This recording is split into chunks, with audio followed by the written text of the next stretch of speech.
Here's a truth bomb for you.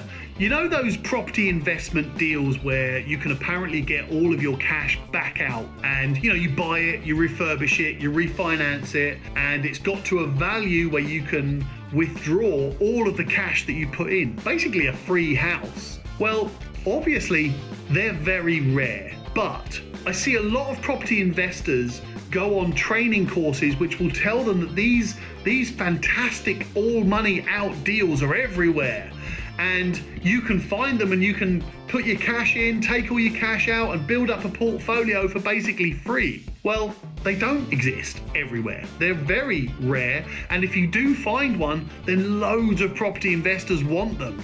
And in fact, I'd argue that you would spend more time searching, waiting for those types of properties than you would actually making money. And I've got a bit of a story for you about one in particular, and I'd be a bit conflicted with this one. I want to know what you think.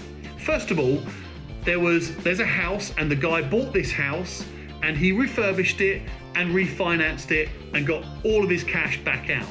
Now, originally he was going to buy it, do it up and sell it for the profit, but he bought it, refurbished it, refinanced it, kept it. He makes about £100 a month profit. £100 a month. Now, on one hand, it's £100 a month, but he's got all of his cash back. But on the other hand, it's only £100 a month, and he's got the liability of an entire house. So for me, the liability side, I would need to understand what happens if the tenant doesn't pay rent. What happens if you've got to spend 8 months evicting that tenant?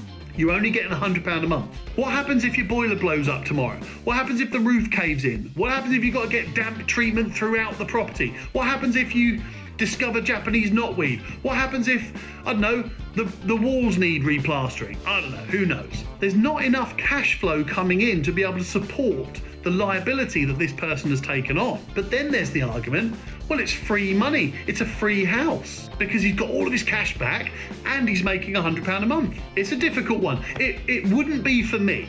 It wouldn't be for me because I like to calculate worst case scenarios, and I like to make sure that any money that I'm putting at risk, I'm able to get back. But I'd be interested to know what you think about that.